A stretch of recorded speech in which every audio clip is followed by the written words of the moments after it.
broken early promise, put trust in an unknown, fell headlong into the arms of the force that stirred me, unsteady to steady heart, and took me to a place I've never been, a place I've never been since.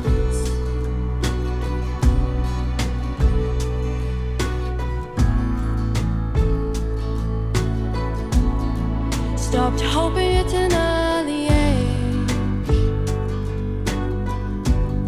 stopped guessing at an early age, start accepting things from day one, and then things can't go too wrong. Just let them walk all over you, laugh through the punches and the pain, let the lifeblood drain away from you. They're right, you're wrong, and you can see it in the way they look at you, feel it in the way they treat you. Always the last to know, always the first to leave. And when the sky begins to fall, the blame all along in you is yours, wakes you with a fever at 5. Your guardian angel gives up the ghost, and you can see it in the way they look at you, feel it in the way they treat you. Always the last to know, always the first to leave. Just let them walk all over you. You're wrong,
Hey you, ready for a musical deep dive? Always. Today we're taking a look at a review for a song you might find interesting. David Gilmour is Between 2 Points. Intriguing, It's right? a cover from his new album, and it's got a twist. I'm all ears. It's a father-daughter collaboration. Oh, okay. The reviewer we're looking at really focuses on something else entirely, the vocals. You mean not the guitar? That's a surprise. Exactly. I'm sure Gilmour's guitar work is still fantastic. Our source is from iGlue on Vinyl. They're like the Sherlock Holmes of vinyl reviews. Ah, yes, they're known for their insights. This track features Gilmour's daughter, Romany, who was 22 at the time. She's singing and playing harp.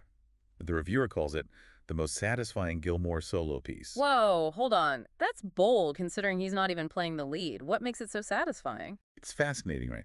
Is it that Gilmour is stepping outside his comfort zone, letting someone else shine? That's a good point. The reviewer digs into the backstory, and it turns out Romany's vocals were almost a happy accident. Oh, really?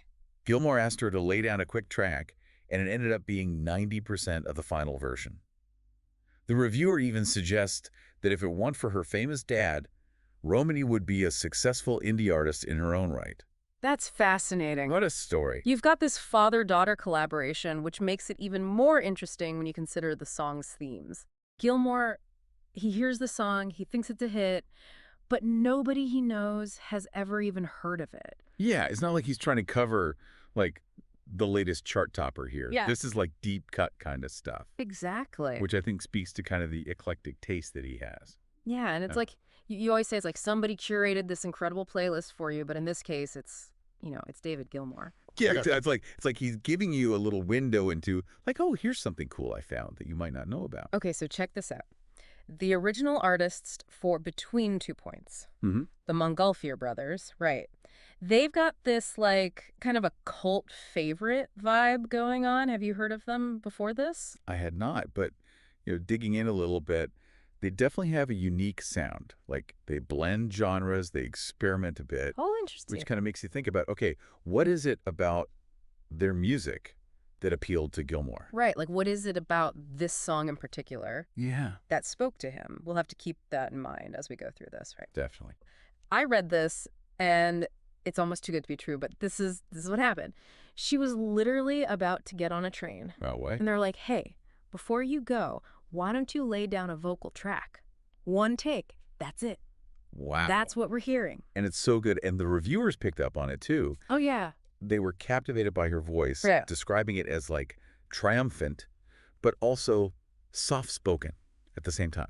Okay. You even use the phrase tender, quaint melancholy. Like, come on, that's high praise right there. Yeah, especially for a debut, right? Exactly. Wow. So she just comes in, lays down this amazing vocal track. It makes you wonder what kind of role does Gilmour even have on this track? That Yeah. It's kind of wild that Gilmour, like a guitar god, Yeah. takes a back seat in this song. I mean, you would think this is like prime real estate for like the classic Gilmour guitar solo, Yeah, you'd think so. but he kind of holds back, right? He does, like, lets her have the spotlight. We have to remember, it's a cover. Oh, that's right. Like, how does that play into all of this? Yeah, how does it elevate or change maybe what the original artists were going for? Exactly. It's wild, right? This cover, it becomes about way more than just the notes and the instruments. It really does, yeah. Like this whole commentary on where music comes from, who gets to play it, Absolutely. And it reminds us, like, a good cover, it's not about karaoke, it's about making your own.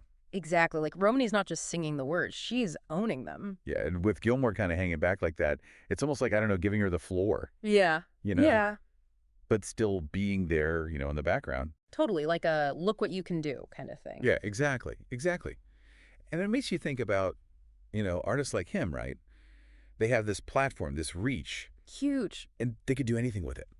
But he chose this, bringing this, like, almost forgotten song back to life. And introducing it to a whole new audience, people who might have never heard of the Montgolfier brothers. Exactly. And now they might go on to become huge fans, It's kind of beautiful when you think about it, like this whole chain of music discovery, all because David Gilmour decided to cover this song. Yeah, definitely. And who knows, maybe there's somebody listening right now who will be inspired to, To make their own version. Exactly. Put their own spin on it, yeah. And then the cycle continues. So much to consider here. This whole idea of what makes a cover great, the dynamics between the artists, the legacy aspect. It's a lot. Yeah, that makes Yeah. you appreciate the song on a whole other level. Absolutely. I don't think I can listen to it the same way again. Me neither. So if you're listening and you haven't heard Between Two Points yet, definitely go check it out. Both versions. Yes, the original too. The original, the Gilmour and Romany version. See what speaks to you, how your interpretation might be different. That's what makes these deep dives so much fun, right? There's always something new to discover, new layers to uncover. Always. Until next time, keep those ears open, and we'll catch you on our next deep dive.